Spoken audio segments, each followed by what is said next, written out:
when we look at this thing, who won the portal and who lost the portal? I want to start with a couple of these winners. And the first winner, with the team with the #1 transfer portal class, according to us here at On 3, the USC Trojans. Took 14 transfers, and when you look at USC, they got Marshawn Lloyd on the offensive side of the ball, going to help tote the rock for them. They got Emmanuel Pregnon shoring up the trenches on the offensive side of the ball. It feels like, to me, USC did the best job of addressing needs.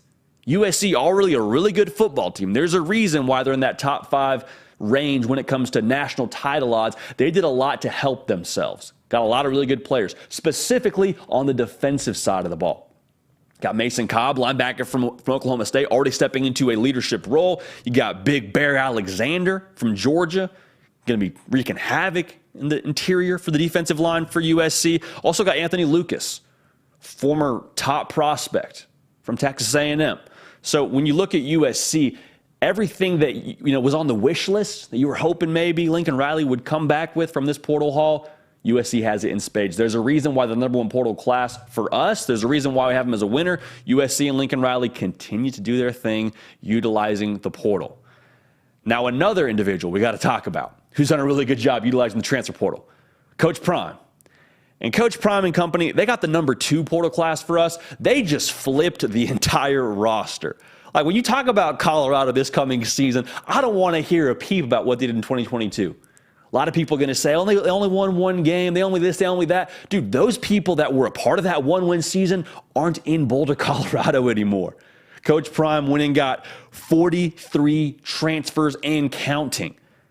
The sheer volume of new individuals they have on that roster is just frightening. It's a totally new outfit at Colorado. And it's not just the volume. They also got some really good players. Some of the most notable ones, Shedeur Sanders, obviously Deion Sanders' son, playing quarterback. Travis Hunter playing both ways for Colorado. Kavasier Smoke going to be a guy for them in the backfield from Kentucky. We could keep going here. We don't have enough time to go through every single person that transferred into Colorado. Jimmy Horn Jr., another one that was a big-time player that Colorado got from USF. So Colorado just completely knocked the entire old house down, picked up some pieces, and not just rebuilt the house where it was. They took a whole new property, whole new neighborhood, whole new zip code, and are building Colorado to a new operation in 2023. So Colorado, #2 portal class for us. The volume, the quality, it's a new Colorado team. Credit Coach Prime and company. Never seen anything like it in college football, modern college football, any way you want to shape it. Any kind of history era you want to pull from, we haven't seen this before. So I am fascinated to see what happens in 23 and beyond for Coach Prime down there in Boulder. I guess it'd be up there in Boulder, technically. Mile High City, Mile High, elevation, whatever. Colorado, you feel me. Auburn is another transfer portal winner for us here. And the thing that comes to mind when I think about Auburn and what they did through the transfer portal, they just ensured where the floor is going to be for their program. #6 portal class in the country.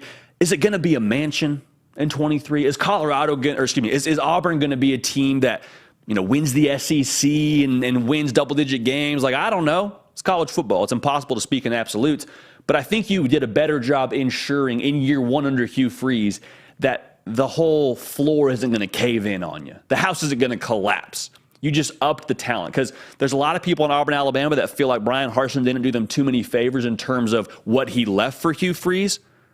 And by nature of what they did on the field last year, by nature of what Hugh Freeze did to this roster, I think that tells us all we need to know. So Hugh Freeze and company did a lot to just ensure that the foreseeable future is going to be at a better jumping off point than what it was when Hugh Freeze arrived there. Peyton Thorne at quarterback. They're in the hunt for a couple other playmakers, it sounds like. They did a lot throughout the roster to just ensure a better jumping off point, like I was already saying. Now, Florida State is no stranger to the portal. Mike Norvell is arguably the portal king. There's going to be a lot of people saying, well, Lincoln Riley, well, Deion Sanders, well, Lane Kiffin. I hear you, but we don't understand. Florida State and Mike Norvell, they have made their bed this way. Like, they're no stranger to this game. And they had a lot coming back production-wise. We'll talk about that a little bit later in the show. They didn't have to go out in the portal and retool some of the positions that they did. Still go and get the top corner in the transfer portal in Fentrell Cypress, one of the best tight ends in the transfer portal in Jaheim Bell from South Carolina. They're not new to this. They had the number, I believe it was a number 15 or so class, according to us here at On 3, to Florida State. They're just continuing to stock up. They didn't have to, but they have the luxury of being able to do that, adding players that can help ensure that they can be competitive for what they want to be competitive for in 2023. And we say it a lot on here now. Florida State, they have built to a year like this. They built to a season like this. They've gone through the growing pains with Mike Norvell. They've gone through a couple portal classes. Now they're at the place where it's not a need to go to the portal. It is a luxury to go to the portal. Did a really good job adding some key pieces. Daryl Jackson, another one they added from Miami, defensive lineman. He's going to be a guy in the trenches for them that helps, ensure some of that defensive line depth. So Florida State, not a lot of needs, but a lot of luxury pieces they got to add and help shore up some other pieces of their roster. Now, the last winner I have for us is Louisville. It's Jeff Brom showed up on campus. They had a lot of production they were losing, and they had a lot of guys transfer out, and Jeff Brom just says, what's poppin'? Number 5 portal class, we're here. Shout out to Jack Harlow for that reference with Jeff Brom and Louisville, and Jack Harlow, you get the reference. This is just adding good building blocks for Louisville. They're just trying to ensure they don't take steps backwards. They won 8 games a season ago under the previous regime, but Jeff Brom, a guy that I think gets Louisville, brought in a quarterback of his from Purdue who then went to Cal, and Jack Plummer. Got him to transfer to Louisville. Got his guy for the future, it looks like. So I like Louisville. I love what they did in the portal. Again, they're a top 5 class for us. Louisville is definitely a winner when it comes to this transfer portal season, if you will. So USC, Colorado, Auburn, Florida State, Louisville, all winners for us. I got a couple losers now. Never fun, but we got to do it. Really quickly, though, make sure you subscribe to the On3 YouTube channel. We talk college football every single day.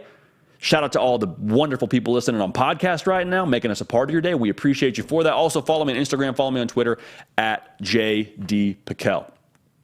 Okay. Like I said, it's not fun, but in the beautiful thing that is competition, there's winners and there's losers. And people were competing for top talent through the portal, and these are the schools that I think ended up being on the losing side of that. So, first loser for me is Michigan State. And Michigan State, man, it's just tough. It's tough. You lost your starting quarterback from a year ago, a 2-time team captain, and then you lost your best offensive weapon in Keon Coleman at wide receiver. Peyton Thorne obviously went to Auburn. We'll see where Keon Coleman ends up going. The tough part for Michigan State is I don't think that these losses were related. Like, it wasn't like Keon Coleman and Peyton Thorne weren't happy for the same reasons. We've talked about why they left on previous videos. So to give it a quick recap, Keon Coleman sounds like testing the market with NIL. Peyton Thorne, there's different layers to why he left, whether it was he wasn't sure he was going to start and there was some really good competition, or maybe he wasn't happy with the competition. Not sure why Peyton Thorne transferred. I think he transferred to a better situation at Auburn, and now at Michigan State, you're saying, what is going on? Why are these guys transferring out? Also, we had an 11-win season the year before, and now we won 5 games. Like, what is going on? I don't think that the ceiling is coming out of Michigan State, but through the portal, it's tough to say that they weren't losers this window, losing 2 key pieces like that. So tough in East Lansing, tough for Mel Tucker. I think Michigan State is a loser this time around. Now, Texas A&M, subtraction by subtraction. 31 players transferred out of College Station. And I still think Texas A&M and Jimbo Fisher are going to have a good season in 2023. I don't think it'll be anything like you saw in 22 where they miss a bowl game. Still a lot of talent on that roster. But, I mean, we just saw, in a lot of ways, a purge. And there's different things as to why people say they transferred out, whether it's culture, whether it's NIL deals gone sour. Like, there's a lot of opinions out there. At the end of the day, we got to take it at face value. Texas A&M, anytime you lose 31 players in the span of an offseason, I don't think they're cutting those guys. Not all of them, at least. I don't think those are guys that they were happy to see leave. 31 players gone from the roster. Then you got to go and add some players, and Texas A&M did that, but losing 31 talented players, for the most part, not good business for Texas A&M. So is it the end of the world in College Station? I don't think so. But still, for A&M, subtraction by subtraction anytime you lose 31 players. So here it is with the last loser for us here. It's Mississippi State. The thing for me with Mississippi State is they only added 9 transfers. And you're saying, JD, 9 transfers? That's a lot. Yeah, it is, but they lost double-digit transfers. And when I look at what Mississippi State is going through right now, your heart breaks for that community. Your heart breaks for what they had to go through at the end of last college football season. And now they shift their focus from an offensive perspective, going from air raid to being pro style with Kevin Barbet. And the reason why I have them as a loser in this category, in this segment, you needed to be a buyer if you're Mississippi State. Like, you needed to go get new ingredients to fit this new approach offensively. You're going from air raid to pro style. Y'all that know football, I mean, you know that is not the same kind of player you're playing with in both those systems. You have to mix and match. You got to go get better offensive linemen probably to run block. You got to go get some running backs that can tote the mail and take it downhill. You got to get some other receivers. And I would have loved to see them be more aggressive in the portal. I don't think they got what they needed ingredients-wise to run the system they want to run in 2023. Needed to be buyers to Mississippi State. So to be clear, all three of these schools, Michigan State, A&M, Mississippi State, I'm not saying they're going to have a bad season. I'm not saying, hey, curtain call, that's it for them.